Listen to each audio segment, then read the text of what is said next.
नमस्कार, यो हो न्यूज 24 टेलिभिजन बेलुका 8 बजेको न्यूज बुलेटिनमा स्वागत छ। सरकार जे भन्छ त्यो गर्दैन भन्छ आर्थिक अनुशासन, तर व्यवहारमा त्यस्तो छैन, फिटिकै छैन। प्रधानमन्त्री र मन्त्रीहरू अनियमितताको अन्त्यको भाषण गर्छन्, तर काम भने ठिक उल्टो छ। यो आरोप होइन, तथ्य हो। यो जो कोहीले उजागर गरेको तथ्य पनि होइन, संवैधानिक अङ्गले नै सार्वजनिक गरेको विवरण हो। पछिल्लो 1 वर्षमा नेपालको बेरोजु 1 खर्ब 15 अर्ब रुपैयाँ बढेको छ, जबकि नेपालको विकास बजेट नै 3 खर्ब भन्दा केही माथि मात्रै छ। कुल पुँजीगत खर्चको 1/3 भन्दा बढी बेरोजु 1 वर्षमै थपिनु असामान्य विषय हो। कुल बेरोजु त 4 खर्ब 83 अर्ब भन्दा बढी पुगेको छ। बेरोजु आफैमा भ्रष्टाचार नभए पनि त्यसको एउटा सूचक भने पक्कै पनि हो। यो व्यथिति हो र आर्थिक अनुशासनहीनता पनि हो। बेरोजु सबैभन्दा बढी अर्थ मन्त्रालय माथतका निकायमा रहेको छ। स्थिति बसाउने काम सरकारको हो। अझ अर्थ मन्त्रालयको जिम्मेवारी भित्र आर्थिक अनुशासनको दायित्व बढी नै हुनुपर्छ। नेपालको आर्थिक प्रणालीमा बोझिलो बन्दै गएको बेरोजु फर्स्यौटमा तत्काल ध्यान पुग्नु जरुरी छ। अब न्यूज बुलेटिनका हेडलाइन्स। नागरिकता विधेयक पेश गर्दै सरकारद्वारा नागरिकताको गाँठो फुकाउने तयारी। नयाँ विधेयकले हालसम्मको कामलाई शून्यमा पुर्याएको प्रतिपक्षको आरोप।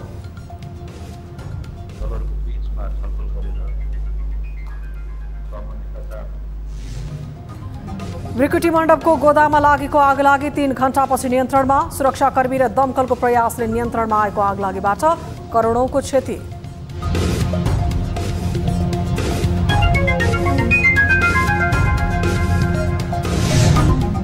सुरुङ मार्गको अध्ययन सरकारको प्राथमिकतामा। निर्माण कार्य अघि नबढ्दै धमाधम नयाँ आयोजना थप्ने प्रवृत्तिले काम हुनेमा शंका। परामर्शदातालाई प्रोक्योर गर्ने कामहरूको विभिन्न चरणमा छ। लुम्बिनी प्रदेशमा असारे विकासको लहर। 11 महिनासम्म बजेट खर्च सुस्त। असार महिनामा भने 12 अर्ब बढी खर्चिनु गलत रहेको विज्ञको ठहर। त्यही मानसिकतामा हाम्रो प्रशासन यन्त्र अल्झिएको मैले पाउँछु। र श्रीलङ्काका राष्ट्रपति गोटाबाया राजपक्षले मुलुक छोडेसँगै सडक प्रदर्शन उग्र बन्दै सङ्कटकाल घोषणा गर्दै सरकारद्वारा सुरक्षा व्यवस्था सहज बनाउने प्रयास।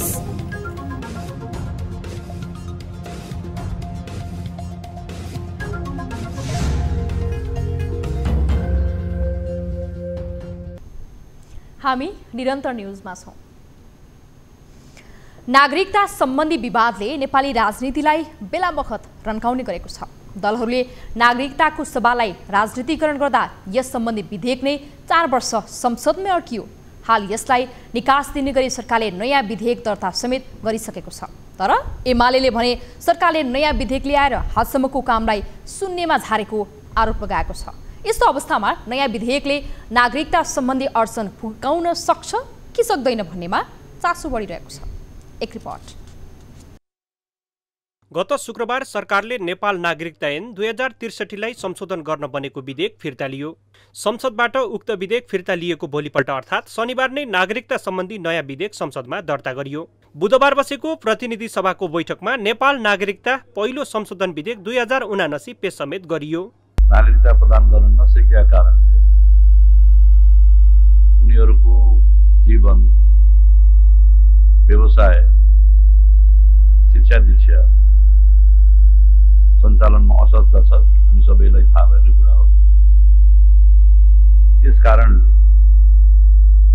नागरिकता विधेयकलाई दलहरूको बीचमा छलफल गरेर सहमतिका साथ अगाडि बढाउन सकियोस्। नागरिकता सम्बन्धी नयाँ विधेयक दर्ता भएसँगै प्रमुख प्रतिपक्षी दलले विरोध गर्दै आएको छ। बुधबारको प्रतिनिधि सभाको बैठकमा समेत एमालेको विरोध जारी नै रह्यो। राज्यको ठूलो धनराशि र समय खर्चिएर अगाडि बढाइएको नागरिकता सम्बन्धी विधेयक सरकारले शून्यको अवस्थामा पुर्याएको एमालेको आरोप छ। संसदमा छलफल गरेर संसदको सम्बन्धित समितिमा छलफल गरेर निष्कर्षमा पुग्नै लागेको एकाध केही विषयहरू थिए। ती विषयहरू यो 3 वर्षको सारा प्रयासलाई एकैचोटि खारेज गरेर जिरोबाट सुरु गर्न खोज्यो। यो संसदप्रति पनि न्याय भएन, संसदप्रतिको पनि अपमान भयो भन्ने हाम्रो बुझाइ हो, जुन कुरा हामीले यसभन्दा अगाडि नै भनिसकेका छौँ। दोस्रो कुरा, यति छोटो अवधिमा नागरिकता विधेयक पास भएर त्यसले ऐनको स्वरूप लिनु सम्भव छैन।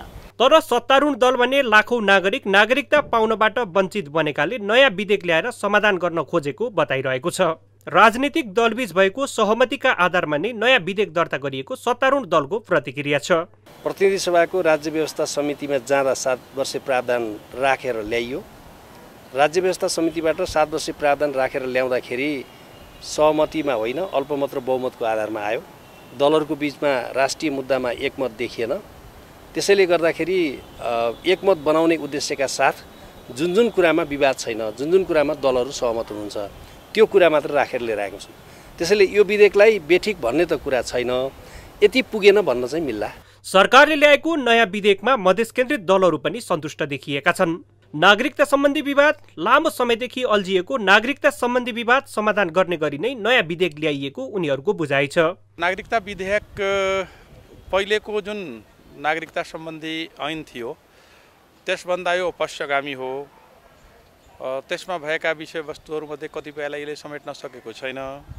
तर अब केही पनि थिएन कतिपयहरूका लागि, जस्तो अब जसको आमा र बाबु दुवै नेपाली नागरिक छ र सन्तानको नागरिकता थिएन, अब उसको काम यसले अगाडि बढ्छ भन्ने हामीले विश्वास छ। नेपालमा नागरिकताको प्रावधानका विषयमा लामो समयदेखि विवाद हुँदै आइरहेको छ। विशेष गरी अंगीकृत नागरिकता सम्बन्धी प्रावधानले यो विषयलाई जटिल बनाउँदै लगेको हो। तर राजनीतिक दलहरूले यो अवस्थालाई समाधानको दिशामा लैजान भन्दा पनि राजनीतिक फाइदामा मात्रै उपयोग गर्न खोज्दा यो समस्या दिन प्रतिदिन बढ्दै गएको प्रश्न छ। लामो समयदेखि योग्य भएर पनि नागरिकता नपाएका नागरिकले नागरिकता पाउनु राम्रो कुरा हो, तर यो विधेयक अगाडि बढाउँदा गैर नागरिकको हातमा नेपाली नागरिकता नपरोस् भन्नेतर्फ भने विशेष सतर्कता आवश्यक छ। अन्यथा यसले राज्यलाई घात गर्न सक्ने तथ्यलाई व्यवस्था गर्न सकिँदैन। न्यूज 24 टेलिभिजनका लागि क्यामेरामा प्रभात थापाका साथमा टिभी जर्नलिस्ट सरोज बस्याल, काठमाडौँ। निवर्तमान अर्थमन्त्री जनार्दन शर्माले बजेट निर्माणमा बिचौलिया सामेल गराएको सम्बन्धमा छानबिन गर्न बनेको संसदीय विशेष समितिले अर्थ मन्त्रालयको स्थलगत निरीक्षण गरेको छ। बुधबार अपराह्न अर्थ मन्त्रालयमा पुगेर 11 सदस्यीय सो संसदीय विशेष समितिले त्यहाँ जडान गरिएको सीसीटीभी फुटेजको स्थलगत निरीक्षण गर्दै विस्तृत जानकारी लिएको हो। त्यहाँको कार्यकक्षमा जडान गरिएको सीसीटीभीको संरचना, कन्ट्रोल मेकानिजम सहितका विषयमा प्राविधिकहरूसँग जानकारी लिएर स्थलगत निरीक्षण गरिएको समितिका सचिव सुरेन्द्र अर्यालले जानकारी दिएका छन्। छानबिन गर्नको लागि आवश्यक कागजात प्रमाणहरू हामीले भर्खर अर्थ मन्त्रालयसँग मागेका छौँ। विवरणहरू माग गरिएको छ। त्यसैले विवरण आउँदा अझै केही समय लाग्ने भएको हुँदाखेरि र यो स्थलगत निरीक्षण गर्ने कुरा पनि एउटा चाहिँ जुन कार्यविधिको एउटा महत्त्वपूर्ण पक्ष भएको हुनाले समितिले आजको बैठकले आजै चाहिँ निरीक्षण गर्ने भनेर चाहिँ डिसिजन गर्यो। यसैबीच समितिले सो घटनाको सम्बन्धमा आवश्यक कागजात बिहिबार दिउँसो 2 बजेभित्र समितिलाई उपलब्ध गराउन अर्थ मन्त्रालयलाई पत्रचार समेत गरेको छ। निवर्तमान अर्थमन्त्री शर्माले आगामी आर्थिक वर्षको बजेट निर्माणमा अनधिकृत व्यक्तिहरूलाई सामेल गराएर करको दर हेरफेर गरेको भन्दै प्रमुख प्रतिपक्षी दल एमालेले आरोप लगाएपछि शर्माले अर्थमन्त्रीबाट राजीनामा दिएका हुन्। कस्तुरी बिना प्रकरणमा छानबिन गर्न 3 सदस्यीय समिति गठन भएको छ। न्यूज 24 टेलिभिजनको कार्यक्रम सीधा कुरा जनतासँगले सीसीटीभी फुटेजमा प्रहरीको भूमिका शंकास्पद देखिएको भन्दै मंगलबार यो विषयमा खास खुलासा गरेको थियो। मंगलबारको लाइभ कार्यक्रममा बोल्दै नेपाल प्रहरीका प्रवक्ता टेकप्रसाद राईले छानबिन समिति बनाएर सत्य तथ्य पत्ता लगाउने प्रतिबद्धता जनाएका थिए।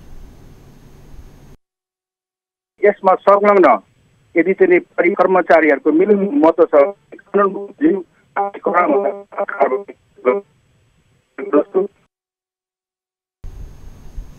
गत बिहीबार सादा पोसाकमा खटिएको नेपाल प्रहरीले काठमाडौँ साबिलबाट कस्तुरीकै बिनासहित 5 थर तुम्बिया 5 घर भई बौद्धमा बस्दै आएका शिव लिम्बूलाई पक्राउ गरेको थियो।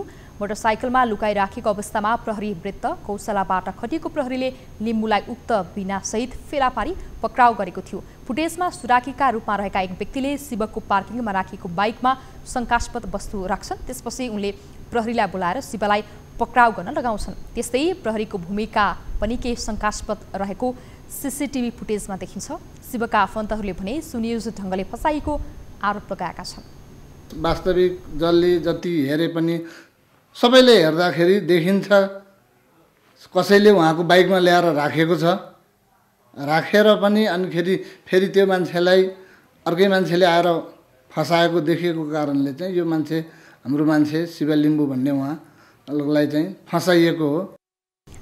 सिधा कुरा जनतासँग टिमलाई प्राप्त सीसीटीभी फुटेजमा भने शिव लिम्बूलाई फसाइएको जस्तो दृश्य देखिएको छ।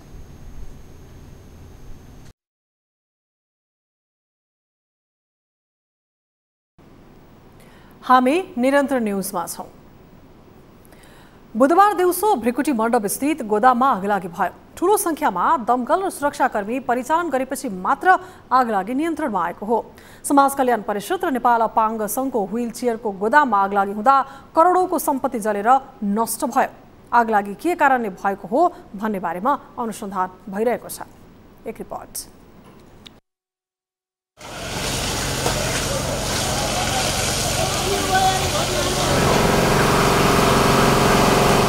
यो दृश्य हो भ्रिकुटी मण्डपमा भएको आगलागीको। बुधबार दिउँसो 3 बजे नेपाल समाज कल्याण परिषद र नेपाल अपाङ्ग संघको व्हील चेयरको गोदाममा आगलागी भएको थियो। आगोबाट गोदाममा राखिएका व्हील चेयरहरू, कृत्रिम खुट्टा तथा हातहरू जलेका छन्।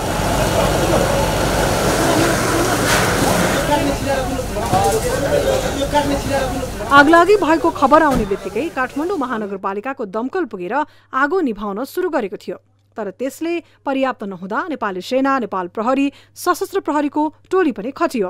यो अवस्थामा अब आगलागी भएको हामीले धुवा देख्ने बित्तिकै चाहिँ हामी 3:30 बजे हामी यहाँ आइपुगेका थियौँ। अनि त्यहाँबाट हामीले चाहिँ हाम्रो स्रोत अनुसार हामीले 5वटा ट्याङ्कर, 2टा चाहिँ फायर यो दमकल ल्याएर हामीले युज गऱ्यौँ। फेरि अनि कन्टिन्यू हामी चाहिँ अहिले 15-20वटा ट्याङ्कर समेत युज गरेर चाहिँ काम गरिरहेछौँ। हाम्रो सशक्त चाहिँ भूमिका भइरहेछ। करिब 3 बजेदेखि यो आगलागी भएको हो।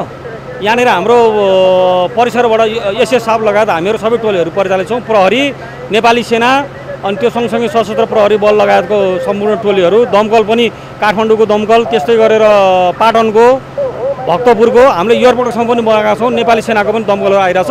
प्रयास जारी छ। करिब 3 बजेदेखि हामी सम्पूर्ण टोलीको इफोर्ट यहाँ लगाइरहेका छौँ। आगलागी नियन्त्रण गर्न कठिन भएपछि ललितपुर महानगरबाट पनि दमकल बोलाइएको थियो। आगलागी भइरहँदा अवलोकन गर्न काठमाडौँ महानगरपालिकाका मेयर बालेन्द्र शाह र उपमेयर सुनिता डङ्गोल भ्रिकुटी मण्डप पुगे।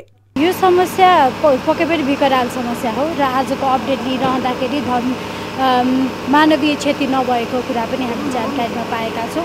महानगरपालिकाले यस्तो विपदलाई जहिले पनि प्राथमिकतामा राखेर हेरेको छ र आज पनि महानगरपालिकाले आफ्नो लिडरसिपमा नै आएर यहाँ विशेष गरी आगलागी नियन्त्रण गर्नको लागि लिडरसिपमा नै लिएर आएको छ। सँगसँगै हामीले छिमेकी नगरपालिकाहरूसँग पनि सहयोग पनि लिएका छौँ र उहाँले पनि सहयोग गर्नुभएको छ। दमकल, नेपाली सेना, नेपाल प्रहरी, सशस्त्र प्रहरीको करिब 3 घण्टाको प्रयासमा आगो नियन्त्रणमा आएको हो।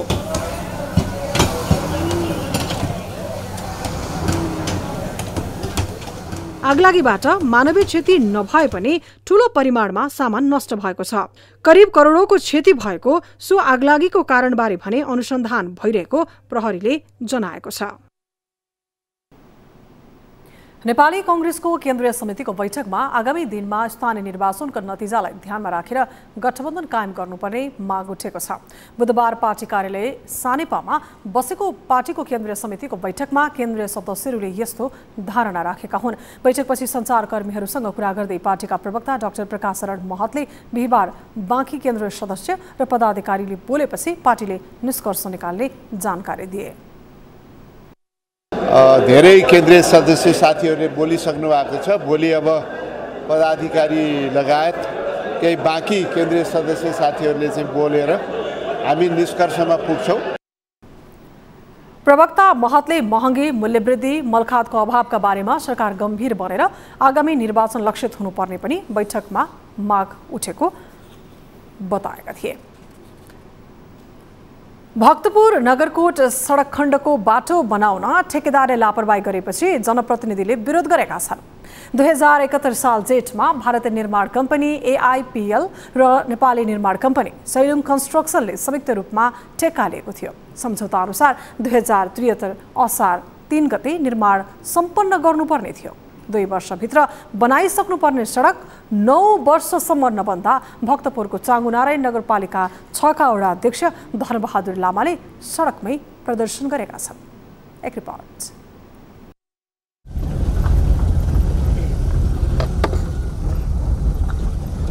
दर्शकवृन्द, यति बेला हामी यो भक्तपुरदेखि नगरकोट सडक खण्डको बिचमा छौँ र यो बाटो 2071 सालमा भारतीय निर्माण कम्पनी APL र त्यसै गरी नेपालको निर्माण कम्पनी सैलुङ कन्स्ट्रक्सनलाई जिम्मेवारी दिएको थियो र 2 वर्षभित्र निर्माण सम्पन्न गर्ने भनेको थियो। अर्थात् 2073 जेठ 3 गते यो सडक नेपाल सरकारलाई हस्तान्तरण गरिसक्नुपर्ने थियो, तर आजसम्म निर्माण हुन सकेको छैन।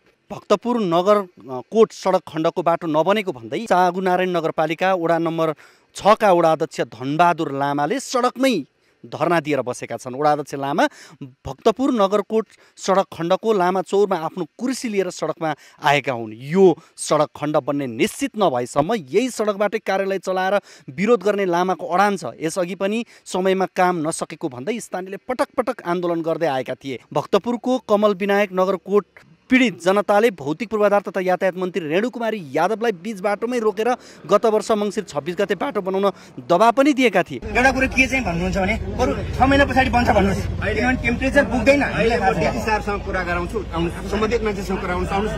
अब ठेकेदारले टेन्डर लिएको छ, यदि गर्न सकिएन भने म कारबाहीमा जान्छु। तपाईहरु पत्र पत्रिका हेर्नु भएको होला, म टेन्डर प्रक्रिया तोड्छु। जुन ठेकेदारले लेसम्म काम गरेको छ कालो सूची। धेरै पटक ताकेता गर्दा पनि ठेकेदार कम्पनीले वास्ता नगरेका कारण आफू सडकमै कुर्सी टेबल राखेर बस्न बाध्य भएको वडा अध्यक्षको भनाइरहेको छ।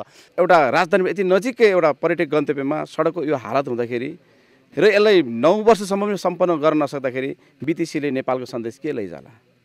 त्यो कारणले गर्दाखेरि अब सकिन्छ भने तत्काल बनाउनु पर्यो, होइन भने ठेक्का चाहिँ रद्द गरियोस् भनेर हामी सडकमा आएका। यो बाटो भएर धेरैजसो हेर्ने हो भने प्रधानमन्त्री, मन्त्री, VIP बारम्बार हिँडिरहे तापनि सडक निर्माण सम्पन्न गराउन कसैले वास्ता नगरेको नगरकोटका व्यवसायीहरूले भन्दै आएका छन्। मेन चाहिँ पहिला कटिङैको तपाईँको एक ठाउँमा यति चट्ट कटिङ गर्यो, त्यसलाई रोक भने रोक्न पर्यो, फेरि तलतिर गयो, त्यहाँ पनि रोक भने रोक्यो, अनि फेरि त्यहाँ अब मिटिङ बस्नु पर्ने 7 दिन, 1 हप्ता बित्यो, अर्को 1 हप्ता बित्यो, अर्को 1 हप्ता बित्यो भए त सडक चाहिँ समयमै सम्पन्न गर्नका लागि नागरिकले यति साह्रो दबाब दिनुपर्ने र यति आन्दोलन गर्नुपर्ने वास्तवमा यो नेपालमै एउटा उदाहरणै चाहिँ भइसकेको छ।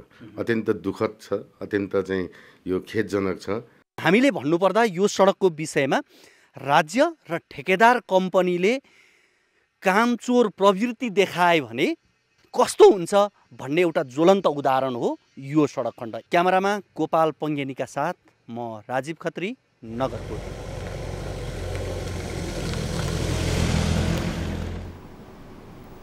नेपालमा कोरोना भाइरसका सक्रिय संक्रमितको संख्या 1000 नाघेको छ। पछिल्लो 24 घण्टामा 206 जना संक्रमित थपिएका छन्। यो सँगै सक्रिय संक्रमितको संख्या 1005 पुगेको स्वास्थ्य तथा जनसङ्ख्या मन्त्रालयले जनाएको छ। पछिल्लो समय निको हुने भन्दा थपिने संक्रमित निरन्तर बढिरहेका छन्। 24 घण्टामा 45 जना निको पनि भएका छन्।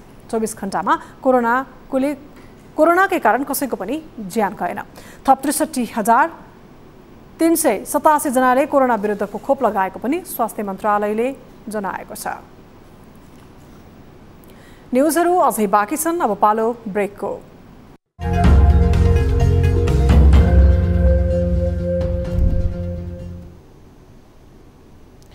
हामी निरन्तर न्युजमा छौँ।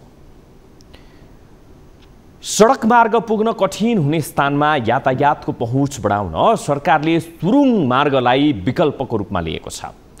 हरेक वर्ष सरकारले यसको अध्ययन गर्न बजेट विनियोजन पनि गर्छ, तर योजनामा रहेका सुरुङ मार्ग बन्नु अघि नै थप सुरुङ मार्गको योजना थप्दै सरकार महत्त्वकांक्षी बनिरहेको छ। तर आयोजना सम्पन्न हुन कति समय र लागत लाग्छ भन्नेतर्फ खासै ध्यान भने दिइएको पाइँदैन। एक रिपोर्ट। नेपालको भौगोलिक अवस्थिति अनुसार सुरुङ मार्ग उपयुक्त विकल्प हो। सुरुङ मार्ग मात्र बन्न सक्ने हो भने कतिपय सडकको जोखिम कम हुन्छ भने यात्राको क्रममा तय गर्नुपर्ने दूरी समेत कम हुन सक्छ। तर उच्च लागतका कारण यस्ता मार्ग बन्न भने कठिन छ। पछिल्लो समय नेपालमा सुरुङ मार्गलाई सरकारले प्राथमिकता दिएर धमाधम सम्भाव्यता अध्ययनको काम अघि बढाइरहेको हो। तर निर्माणको चरणमा रहेका सुरुङ मार्गको कार्य प्रगति सन्तोषजनक नभएकै अवस्थामा सरकारले वर्षेनी यस्ता योजना थप गरेको हो। रारा राजमार्गको कुसेपाटन र जुम्ला इमिलचा खोला सुरुङ मार्गको योजनाको लागि बजेट विनियोजन भएको छ। त्यहाँ सडक मार्ग समेत निर्माण नभएको सन्दर्भमा सुरुङ मार्ग बन्ने सम्भावना कति रहला भन्ने प्रश्न भने उठिरहेको छ। सरकारले यस्ता थुप्रै योजनाहरू थप गरिरहेको छ, जसमध्ये धेरैको अध्ययन प्रक्रिया नै सुरु हुन सकेको छैन। सुरुङ मार्गको फिजिबिलिटी अध्ययन र कतै डिटेल डिजाइनको चाहिने कामहरूको लागि परामर्शदाताहरूको सँग चाहिने परामर्शदातालाई प्रोक्योर गर्ने कामहरूको विभिन्न चरणमा छन्। कुनै कुनै योजनाहरूको चाहिँ हामीले प्रोक्योरमेन्ट गरेर ड्राफ्ट रिपोर्ट पनि अथवा फाइनल रिपोर्ट पनि बुझाइसकेका छन् परामर्शदाताहरूले। कुनै ठाउँमा चाहिँ हामीहरूले उनीहरूसँग चाहिने एक्सप्रेसन अफ इन्ट्रेस्ट मागेर इभ्यालुएसन गर्ने चरणमा छौँ। चितवनको दुम्लिङ वासवान, बागलुङ बिहु नरेठाँटी, पाल्पाको प्रवास जोड्ते, काभ्रेको गोदावरी मानचौर खण्डमा सुरुङ मार्ग अध्ययन गरिने भन्दै बजेट नै विनियोजन गरिएको छ। यी क्षेत्रमध्ये केहीमा पहुँच मार्ग भए पनि कम सवारी गुड्ने अवस्था छ भने केहीमा पहुँच मार्ग समेत छैन। नेपालमा हाल 25 वटा सुरुङ मार्ग अध्ययनको सूचीमा छन्, जसमा 5 देखि 7 वटा सुरुङको अध्ययन तथा निर्माण दात्री निकायहरूले गर्ने र बाँकी रहेका 17 देखि 18 वटा सुरुङ मार्ग नेपाल सरकारले निर्माण गर्ने योजना छ। 25 वटामा परेका कार्यक्रम मध्येमा नि केही सुरुङ मार्गहरू चाहिँ अन्य निकायबाट अथवा दात्री निकायबाट हुने हामीहरूको बिचमा चाहिने सडक विभाग र उनीहरूको बिचमा चाहिने एउटा सहमति अथवा छलफल भए अनुसारले केहीमा चाहिने दात्री निकायबाट अथवा अरू देशहरूबाट हुन्छ भन्ने अन्डरस्ट्यान्डिङमा त्यतातिर हामीले अध्ययन गरेका छैनौँ। रारा राजमार्गको कुसेपाटन र जुम्ला इमिलचा खोला, चितवनको दुम्लिङ वाक्समान यी त एक उदाहरण मात्रै हुन्। कागजमा तयार भए पनि यी आयोजनाको सम्भाव्यता अध्ययन हालसम्म भएका छैनन्। अध्ययन भएका सुरुङहरूको हकमा पनि विदेशी राष्ट्र वा दात्री निकायको भर परेर सरकारले अन्य सुरुङ मार्ग संख्या थप्ने गरेको छ। आयोजना थप्ने मात्र होइन, अध्ययन पूरा भएका आयोजना निर्माणमा समेत तदारुकता देखाए मात्रै सुरुङ मार्गको काम अघि बढ्न सक्छ। न्युज 24 टेलिभिजनका लागि क्यामेरामा कान्छा डङ्गोलका साथ टिभी जर्नलिस्ट खगेश्वरी कार्की, काठमाडौँ। अन्य 6 प्रदेशको नाम तय भइसक्दा समेत प्रदेश नम्बर 1 को नाम हालसम्म टुङ्गो लागेको छैन। प्रदेश सभाको पहिलो कार्यकाल सकिन लाग्दा समेत नामको विषयमा दलहरू अनिर्णित बन्दा यस्तो अवस्था आएको हो। एकल पहिचान वा बहुपक्षीय पहिचान भन्ने विषय पेचिलो बनेकोले समेत प्रदेशको नामाङ्करण नहुने पक्का जस्तै भएको छ। एक रिपोर्ट। प्रदेश सभाको 5 वर्ष कार्यकालमा 6 प्रदेशको नाम टुङ्गो लाग्यो, तर यो अवधि भने प्रदेश 1 को नाम तय गर्न पर्याप्त भएन।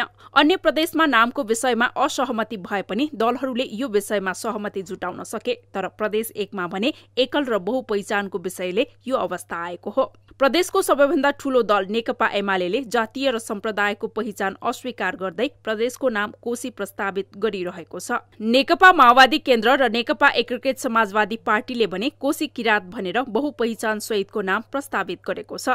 प्रदेश सभाको दोस्रो ठूलो दल नेपाली कांग्रेसले भने भौगोलिक पहिचानलाई सहमतिको बिन्दु बनाउने गरी सप्तकोशी वा सगरमाथामा सहमति खोज्ने प्रयास गर्दै आएको छ। नामाकरण टुङ्गाउने जिम्मेवारी हामी सबैको हो नि त।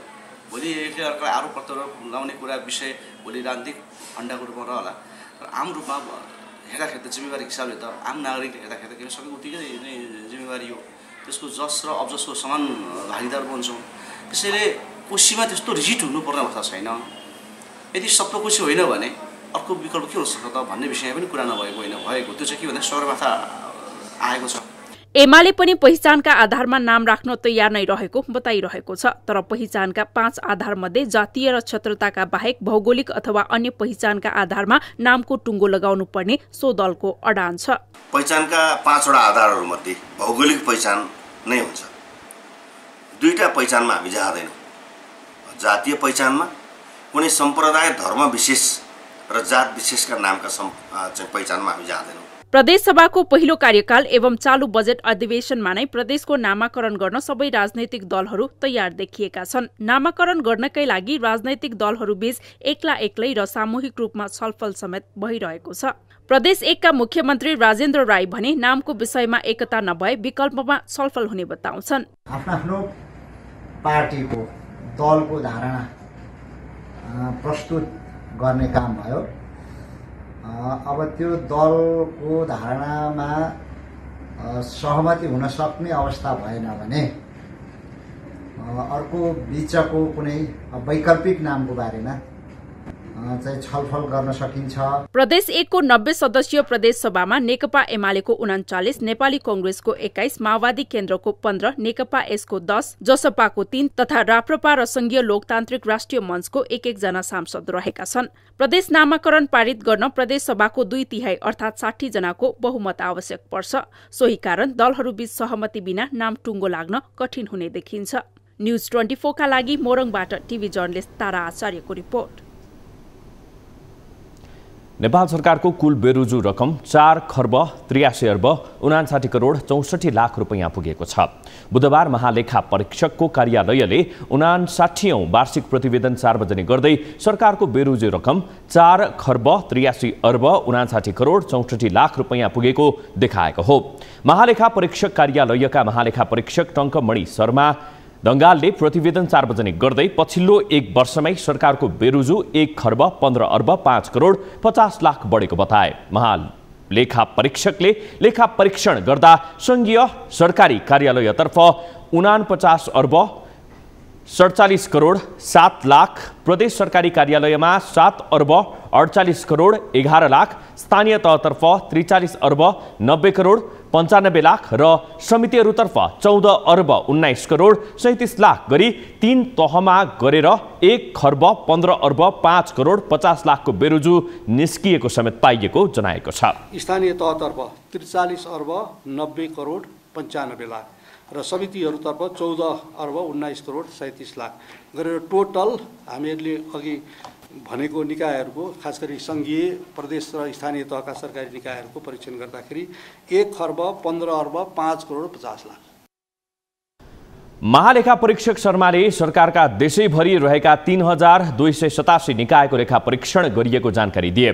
3287 निकायको लेखा परीक्षण गर्दा 28 खर्ब 20 अर्ब 38 करोड बराबरको कारोबार भएको पाइएको हो। महालेखा परीक्षकको प्रतिवेदन अनुसार स्थानीय तहको बेरुजु रकम 43 अर्ब 91 करोड पुगेको छ भने प्रदेशको 7 अर्ब 48 करोड बेरुजु रहेको देखिएको छ। अब बाँकी न्यूज।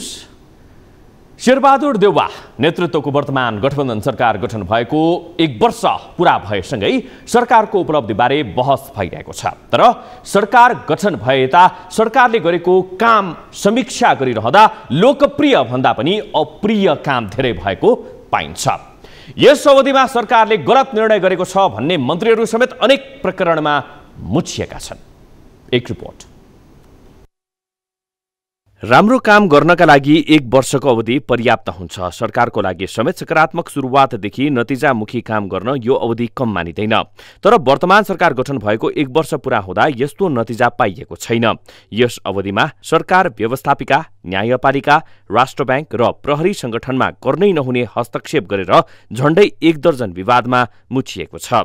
यी हुन् देउवा सरकारका मुख्य विवाद। मन्त्रीको बदनाम क्रियाकलाप। तत्कालीन पर्यटन मन्त्री प्रेम आले धेरै पटक विवादमा आएका थिए। यसैगरी कोभिड भ्याक्सिन गायब पारेको भन्दै स्वास्थ्य मन्त्री विरोध खतिवडा पनि विवादमा तानिए। शहरी विकास मन्त्री रामकुमारी झाँक्री पनि सचिवसँग सेटिङ गरी कमाउ धन्दामा लागेको भन्दै विवादित भएकी थिइन्। बजेट निर्माणमा बिचौलियाको प्रयोग गरेको भन्दै आरोप लागेका तत्कालीन अर्थमन्त्री जनार्दन शर्माले त राजीनामा दिइसकेका छन्। पार्टी किचलो मिलाउन सत्ताको दुरुपयोग। प्रधानमन्त्री देउवाले मन्त्री फेर्न र गठबन्धन दलभित्रको किचलो मिलाउनमै अधिकांश समय खर्च गरे। गठबन्धनका सदस्य दलहरूको चित्त बुझाउनकै लागि प्रधानमन्त्री देउवाले गत वर्ष 4 र यो वर्ष 2 पटक गरी 6 पटक मन्त्री परिषद पुनर्गठन गरे। देउवाले 12 महिनामा 32 जनालाई मन्त्री बनाइसकेका छन्। अध्यादेशको शासन। ओली नेतृत्वको सरकारले अध्यादेशबाट शासन चलाएको भन्दै चर्को विरोध गरेका गठबन्धनका नेता आफ्नो पार्टी सरकारमा जाँदा भने ओलीको पाइला पछ्याउँदै अघि बढिरहेका छन्। सरकारले दल विभाजन सम्बन्धी विवादास्पद अध्यादेश ल्याएको थियो। सो अध्यादेश लोकतान्त्रिक मूल्य र मान्यता विपरीत ल्याइएको भन्दै सरकारको कडा आलोचना भएको थियो। गैर सांसदलाई मन्त्री पद। देउवा सरकारको चर्को आलोचना भएको अर्को विषय हो गैर सांसदलाई पनि मन्त्री बनाउने निर्णय। देउवाले गैर सांसदलाई गोविन्द बन्दी र एकीकृत समाजवादीका नेता शेरबहादुर कुँवरलाई श्रम मन्त्री नियुक्त गरेको विषय विवादमा पर्यो। जनार्दनको बदनामी। देउवा नेतृत्वको सरकारको सबैभन्दा बढी बदनामी अर्थमन्त्री जनार्दन शर्मा बन्न पुगे। बजेट निर्माण प्रक्रियामा अनाधिकृत व्यक्तिलाई संलग्न गराएको विषयले शर्मा राजीनामा दिन बाध्य भए। गभर्नर प्रकरण। प्रधानमन्त्री देउवाले मौन सहमति दिएपछि अर्थमन्त्री जनार्दन शर्माले राष्ट्र ब्याङ्कका गभर्नर महाप्रसाद अधिकारीलाई निलम्बन गरे। तर सर्वोच्च अदालतले गभर्नर अधिकारीलाई पुनर्बहाली गरेपछि अर्थमन्त्री र सरकारमाथि नै नैतिक सङ्कट उत्पन्न भयो। 7. व्यापारीको इच्छामा फस्दा सङ्कट। बजेट ल्याउने क्रममा पनि देउवा सरकार विवादमा परेको छ। निश्चित व्यापारीलाई फाइदा पुग्ने गरी मात्रै बजेट बनाएको, निश्चित व्यापारिक घरानालाई फाइदा पुग्ने गरी करका दर हेरफेर गरेको लगायतका आरोप वर्तमान सरकारमाथि लागेको छ। संवैधानिक परिषद सम्बन्धी विधेयक। सरकारले संवैधानिक परिषद सम्बन्धी विधेयक राष्ट्रिय सभामा दर्ता गर्यो। दर्ता भएको विधेयक यसअघि ओली सरकारले जारी गरेकै अध्यादेशको हुबहु जस्तै छ। जुन विधेयकको विगतमा विरोध गरेको थियो त्यही विधेयक आफैले ल्याएपछि सरकारको चौतर्फी आलोचना भइरहेको छ। हतियार किन्ने तयारी। मुलुक आर्थिक संकट उन्मुख भइरहँदा सरकारले नेपाल प्रहरीलाई हतियार किन्न लागेको विषयमा चर्को आलोचना भइरहेको छ। एमालेले आर्थिक संकटको बेला हतियार किन्ने तयारी राष्ट्रघाती र कमिसनको लोभको खेल भएको आरोप लगाएको छ। सरकारसँग नागरिकको सकारात्मक अपेक्षा हुने भए पनि सो पूरा हुन सकेको छैन। सरकारमा पुग्नु सफलता भए पनि यो जिम्मेवारीको काम हो भन्ने तथ्य भुल्दा प्रभावकारी काम हुन नसकेको प्रश्न छ। अब संघ र प्रदेशको निर्वाचन आउन धेरै समय बाँकी छैन। यस अवधिमा भने सरकारले विगतको कमजोरी सच्याएर जनमुखी काम गर्न आवश्यक छ। न्यूज 24 टेलिभिजनका लागि टिभी जर्नलिस्ट राजन ढकालको रिपोर्ट। हामी निरन्तर न्यूजमा छौं। आर्थिक वर्ष 2078-79 को 11 महिनामा लुम्बिनी प्रदेश सरकारले जम्मा 45% बजेट मात्रै कार्यान्वयन गरेको थियो। तर आर्थिक वर्ष सकिँदा भने यो आँकडा 74.58% पुगेको छ। सुशासन र पारदर्शिता भजाउँदै प्रदेश सरकारले ल्याएको 40 अर्बको बजेट मध्ये असारमा मात्रै 12 अर्ब बढी रकम खर्च गर्यो। सरकारले एकै दिन 3.5 अर्बसम्म भुक्तानी गरेर व्यतिथिको नमुना पेश गरेको छ। एक रिपोर्ट। लुम्बिनी प्रदेश सरकारले चालू आर्थिक वर्ष 2078-79 मा 74.58% बजेट खर्च गर्न सक्यो। प्रदेश कोष तथा लेखा नियन्त्रक कार्यालय बुटवलका अनुसार असार 25 गतेसम्म चालू र पुँजीगत गरी 30 अर्ब 54 करोड 95 लाख 41,997 रुपैयाँ बजेट खर्च भएको हो। सरकारले चालू आर्थिक वर्षका लागि 40 अर्ब 95 करोड 97 हजार बराबरको बजेट ल्याएको थियो। 100% बजेट कार्यान्वयन गर्ने सरकारको नीति रहे पनि करिब 75% हाराहारीमा मात्रै बजेट कार्यान्वयन गरेको हो। पुँजीगततर्फ 77.47% अर्थात् 17 अर्ब 40 करोड 98 लाख 33,213 रुपैयाँ खर्च भएको छ। त्यसै गरी चालुतर्फ 71.07% अर्थात् 13 अर्ब 13 करोड 97 लाख 8,783 रुपैयाँ खर्च गरेको हो। आर्थिक वर्ष 78-79 को असार 25 गतेसम्मको टोटल खर्च 30 अर्ब 54 करोड 95 लाख रहेको छ। त्यसै गरी चालुतर्फ 71.07% अर्थात् 13 अर्ब 13 करोड 97 लाख 8,783 रुपैयाँ खर्च भएको हो। सरकारले 75% को नजिक बजेट खर्च गरेको भए पनि बजेटको ठूलो हिस्सा भने असार लागेपछि खर्च भएको हो। असार 1 देखि 25 गतेसम्म 11 अर्ब 98 करोड 20 लाख 24 हजार रुपैयाँको भुक्तानी दिइएको छ। जेठ मसान्तसम्म लुम्बिनीमा 18 अर्ब 56 करोड 75 लाख रुपैयाँ मात्रै खर्च भएको थियो। प्रदेश कोष तथा लेखा नियन्त्रक कार्यालयका अनुसार असार 24 गतेसम्म 8 अर्ब 45 करोड 14,56,000 रुपैयाँ खर्च भएको थियो। तर 25 गते शनिबार एकै दिन 3 अर्ब 53 करोड 5,68,000 रुपैयाँ भुक्तानी भएको हो। सरकारवालाहरूले बजेट खर्चको यस्तो पद्धति सुधार नभएसम्म मुलुकले प्रगति र गति लिन नसक्ने प्रतिक्रिया दिएका छन्। विकास निर्माणका कामहरूलाई जुन अनुमति दिनुपर्ने हो, जुन ठेक्का प्रथा गर्नुपर्ने हो, समयमा नगरेर ढिलासुस्ती भएका कारणले फेरि सबै बजेट चाहिने त्यही आर्थिक वर्षमा समापन गर्नुपर्ने भएका कारणले असारभित्रै सबै टुङ्ग्याउनु पर्ने जुन मानसिकता हो, त्यही मानसिकतामा हाम्रो प्रशासन यन्त्र अल्झिएको मैले पाउँछु। प्रदेशका सबै मन्त्रालयहरूको खर्च असार लागेसँगै हत्तै बढेको हो। वर्षभरि ढुक्कसँग बस्ने र असार लागेपछि भ्याइ नभ्याइ गर्दै बजेट खर्च गर्ने पुरानो शैलीले राज्य कोषको दुरुपयोग भएको हो। यो खर्चले मुलुकको प्रगति हुन्छ भनेर सोच्न सक्ने अवस्था छैन। न्युज 24 टेलिभिजनका लागि रूपन्देहीबाट टिभी जर्नलिस्ट विमल पुरीको रिपोर्ट। अब बिजनेस न्यूज।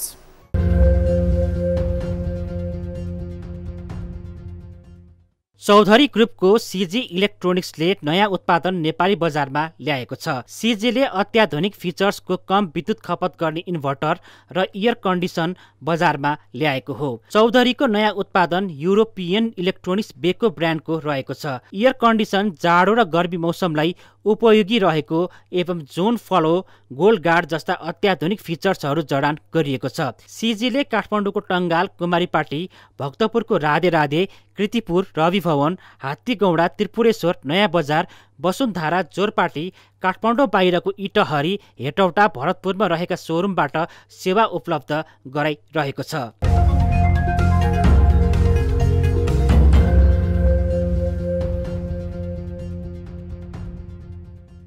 हिमालयन ब्याङ्कमा सिभिल ब्याङ्क गाभिनी प्रारम्भिक सम्झौता पत्रमा हस्ताक्षर भएको छ। सम्झौता पत्रमा हिमालयन ब्याङ्कका अध्यक्ष प्रचण्ड बहादुर श्रेष्ठ र सिभिल ब्याङ्कका अध्यक्ष प्रतापजङ पाण्डेले हस्ताक्षर गरेका हुन्। सिभिल ब्याङ्कमा 100 किता सेयर भएको सेयर धनीले हिमालयन ब्याङ्कमा 81 किता सेयर हुने जनाइएको छ। मर्जरपछि ब्याङ्कको नाम हिमालयन रहनेछ भनी सञ्चालन समितिमा पनि हिमालयन ब्याङ्क नै रहने उल्लेख गरिएको छ। ब्याङ्कको प्रमुख कार्यकारी अधिकृत हिमालयनका अशोक राणा रहनेछन् भनी वरिष्ठ डिप्युटी सिइओमा सिभिल ब्याङ्कका सुनिल कुमार पोखरेल रहनेछन्।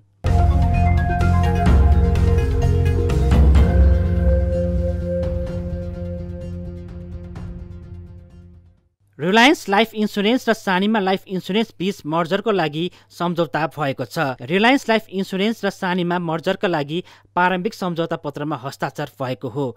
सम्झौता पत्रमा रिलायन्स लाइफ इन्सुरेन्सबाट सञ्चालक भरत कुमार तोदी र सानिमा लाइफ इन्सुरेन्सबाट सञ्चालक घनश्याम थापाले हस्ताक्षर गरेका हुन्।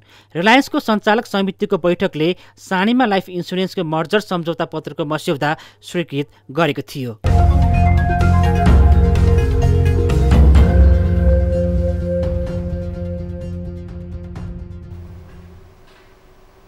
न्युजहरू अझै बाँकी छन्, अब पालो ब्रेकको।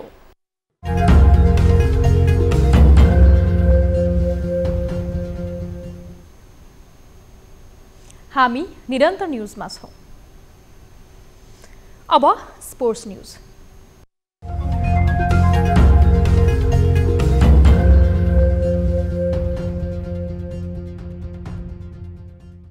12औं केन्द्रीय राष्ट्रपति रनिङ सिल्ड अन्तर्गत पुरूष भलिबलमा गण्डकी प्रदेश दोहोरो जित निकाल्दै फाइनलमा प्रवेश गरेको छ। बुधबार त्रिपुरेश्वर स्थित राष्ट्रिय खेलकुद परिषदको कबड हलमा भएको पुरूषतर्फको समूह चरणको अन्तिम खेलमा गण्डकीले बागमतीलाई 25-0 र 25-20 को सेटमा पराजित गरेको हो। त्यस्तै बुधबार नै भएको सेमी फाइनलमा गण्डकी प्रदेशले कर्णाली प्रदेशलाई सोझो सेटमा हराउँदै उपाधि नजिक पुगेको छ। सेमी फाइनल खेलमा कर्णालीलाई 25-15 र 25-17 ले हराएको हो। प्रतियोगिता अन्तर्गत बुधबार सम्पन्न अर्को खेलमा सुदूरपश्चिम प्रदेशले लुम्बिनी प्रदेशलाई समान 2-0 को सोझो सेट खेलेको छ। यस्तै प्रतियोगिता अन्तर्गत बुधबार नै सम्पन्न महिलातर्फको खेलमा भने बागमती प्रदेशले पनि दोहोरो जित निकाल्यो। समूह चरणको खेलमा सुदूरपश्चिमलाई 25-11 र 26-24 ले हराएको बागमतीले गण्डकीलाई 25-14 र 25-13 ले हराउँदै फाइनलमा प्रवेश गर्यो। अर्को खेलमा लुम्बिनीले कर्णालीलाई पनि सोझो सेटमा पराजित गर्यो। पहिलो सेटमा 25-10 को सहज अग्रता बनाएको लुम्बिनीले दोस्रो सेटमा पनि 25-13 को जित निकालेको थियो। फाइनल खेल बिहीबार हुनेछ। रनिङ सिल्ड प्रतियोगितामा 5 प्रदेशले सहभागिता जनाएका छन्। प्रदेश 1 र मध्य प्रदेशले खेलमा प्रतिनिधित्व गरेका छैनन्।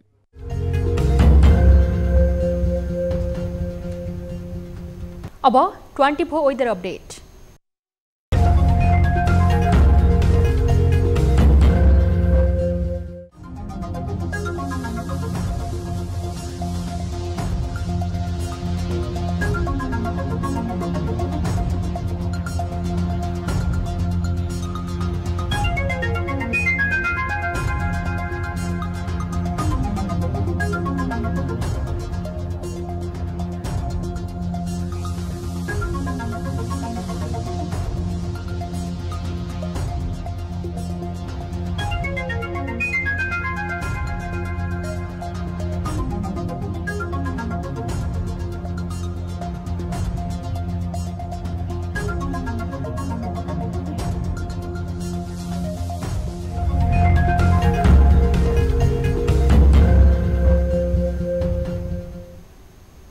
अब न्यूज बुलेटिनको अन्त्यमा पुनः हेडलाइन्स। नागरिकता विधेयक पेश गर्दै सरकारद्वारा नागरिकताको गाँठो फुकाउने तयारी। नयाँ विधेयकले हालसम्मको कामलाई शून्यतामा पुर्याएको प्रतिपक्षको आरोप।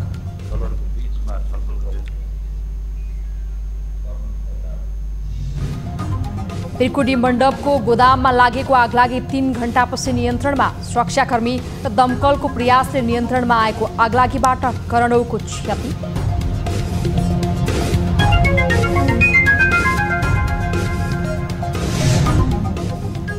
सुरुङ मार्गको अध्ययन सरकारको प्राथमिकतामा। निर्माण कार्य अघि नबढ्दै धमाधम नयाँ आयोजना थप्ने प्रवृत्तिले काम हुनेमा शङ्का।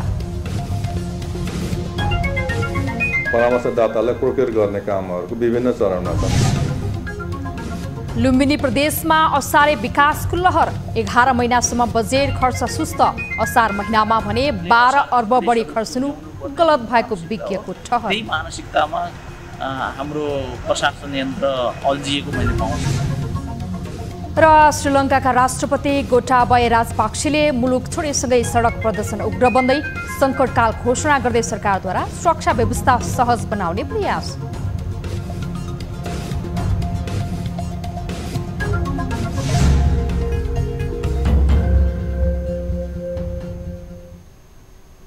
बेलुका 8 बजेको न्यूज बुलेटिन अहिलेलाई यति नै। जाँदा जाँदै ताली र गालीका लागि हामीले सोधेको प्रश्न।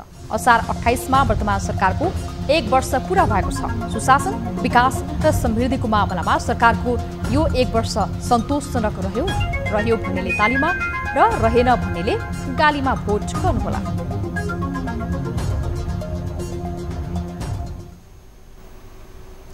थप न्यूजका लागि हाम्रो वेबसाइट www.news24nepal.com हेर्नुहोला। साथै हामीलाई फेसबुक, ट्विटर र युट्युबमा पनि फलो गर्न सक्नुहुनेछ। यस्तै मोबाइल, भाइबर र इमेलबाट 24 डेस्कमा समस्या र गुनासो गर्न सक्नुहुनेछ। अहिलेलाई बिदा दिनुहोस्। हामी निरन्तर न्यूजमा छौं। नमस्ते।